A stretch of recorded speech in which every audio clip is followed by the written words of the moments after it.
নমস্কার বন্ধুরা, সবাই কেমন আছেন? আশা করি সবাই ভালো আছেন, সুস্থ আছেন। মৌসুমি সরকার বিশ্বাস চ্যানেলে আপনাদের সবাইকে স্বাগত। আজ আমি আপনাদের সাথে শেয়ার করব পেঁয়াজকলি, আলু ও ডিমের এই রেসিপি।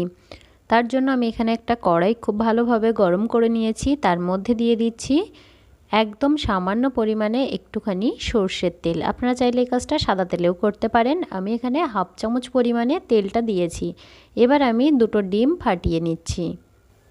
পেঁয়াজকলি যারা খেতে পছন্দ করেন না তাদের জন্য এই রেসিপিটা আপনারা যদি বানান তাহলে কিন্তু তারা চেটেপুটে খেয়ে নেবে। এই রেসিপিটা এতটাই টেস্টি হয়।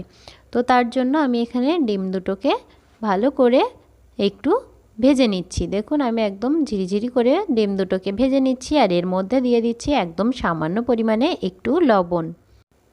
এইভাবে পেঁয়াজকলি রান্না করে আপনারা গরম ভাত, রুটি, পরোটা যে কোনো কিছুর সাথে সার্ভ করতে পারবেন।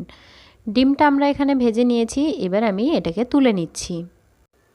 এবার সেই একই কড়াইয়ের মধ্যে আমি দিয়ে দিচ্ছি সর্ষের তেল। আমি এখানে 2 চামচ পরিমাণে সর্ষের তেল দিচ্ছি। আপনারা চাইলে এই কাজটা সাদা তেলেও করতে পারেন। তেলটাকে খুব ভালোভাবে গরম করে নিয়েছি। এবার এর মধ্যে দিয়ে দিচ্ছি হাফ চামচ গোটা জিরে। গোটা জিরেটা লো ফ্লেমে কিছুক্ষণ একটু ভেজে নিয়েছি। এবার এর মধ্যে আমি দিয়ে দিচ্ছি একটা শুকনো লঙ্কা। এবার এর মধ্যে দিয়ে দিচ্ছি একটা বড় সাইজের পেঁয়াজ কুচি। পেঁয়াজটাকে খুব ভালোভাবে একটু ভেজে নিতে হবে। আমি এখানে পেঁয়াজটা ভেজে নিয়েছি। এই সময় এর মধ্যে দিয়ে দিচ্ছি হাফ চামচ রসুন বাটা।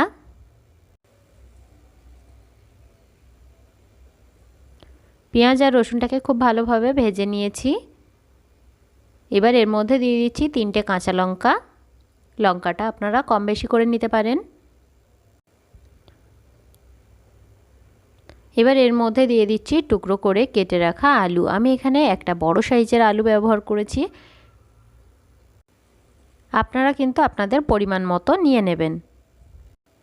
আমার এই রেসিপিটা যদি আপনাদের ভালো লেগে থাকে তাহলে লাইক, কমেন্ট, শেয়ার করার অনুরোধ রইল। আর যদি ভিডিওটা আপনাদের ভালো লেগে থাকে তাহলে প্লিজ আমার চ্যানেলটিকে সাবস্ক্রাইব করে এইভাবে আমার পাশে থাকবেন, আর বেল আইকনটি অন করে অল নোটিফিকেশান অন করে রাখবেন। তাহলে আমি যখনই কোনো ভিডিও আপলোড করব আপনাদের কাছে নোটিফিকেশান চলে যাবে। এবার আমি এই আলুর মধ্যে দিয়ে দিয়েছি হাফ চামচ পরিমাণে লবণ। লবণটা আপনারা নিজেদের পরিমাণ মতো দিয়ে নেবেন। আলুটা এখানে মোটামুটি আমাদের একটু ভাজা হয়ে গেছে। আমি মিডিয়াম ফ্লেমে আলুটাকে ভেজে নিয়েছি। এই সময় এর মধ্যে দিয়ে দিচ্ছি হাফ চামচ হলুদের গুঁড়ো। আলুটাকে আরও 2 মিনিট খুব ভালোভাবে ভেজে নিয়েছি। এবার এর মধ্যে আমি দিয়ে দিচ্ছি পেঁয়াজকলি। আমি পেঁয়াজকলিটাকে ছোট ছোট টুকরো করে কেটে নিয়েছি। এখানে আমি প্রায় 200 গ্রাম মতো পেঁয়াজকলি ব্যবহার করেছি। পেঁয়াজকলিটা দিয়ে আবারও খুব ভালোভাবে নাড়াচাড়া করে আমাদের ভেজে নিতে হবে। 3 থেকে 4 মিনিট আমি এটাকে ঢেকে রান্না করে নিয়েছি। দেখুন এখানে আমি 3 থেকে 4 মিনিট খুব ভালোভাবে ঢেকে রান্না করে নিয়েছি। পেঁয়াজকলিটা আমাদের এখানে পুরোপুরি এখন সেদ্ধ হয়ে গেছে, আলুটাও সেদ্ধ হয়ে গেছে।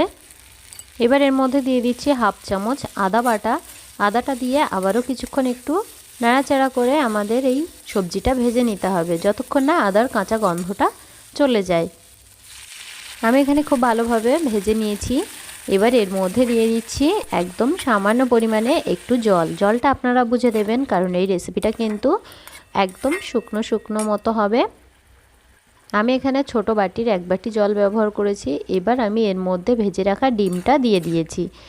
এবার এটাকে ঢেকে কিছুক্ষণের জন্য আমরা মিডিয়াম ফ্লেমে রান্না করে নেব। যেহেতু পেঁয়াজকলি আর আলুটা আমাদের আগে থেকেই সেদ্ধ হয়ে গেছে, তাই এটা কিন্তু হতে বেশিক্ষণ টাইম লাগবে না। আর এই সময় এর মধ্যে দিয়ে দিচ্ছি হাফ চামচ জিরে বাটা। আপনারা চাইলে জিরের গুঁড়োটা ব্যবহার করতে পারেন। আপনাদের বাড়িতে যে মশলা থাকে সেই মশলা দিয়েই আপনারা এই রেসিপিটা বানিয়ে নিতে পারেন। এই রেসিপিটা খেতে কিন্তু খুবই ভালো লাগে।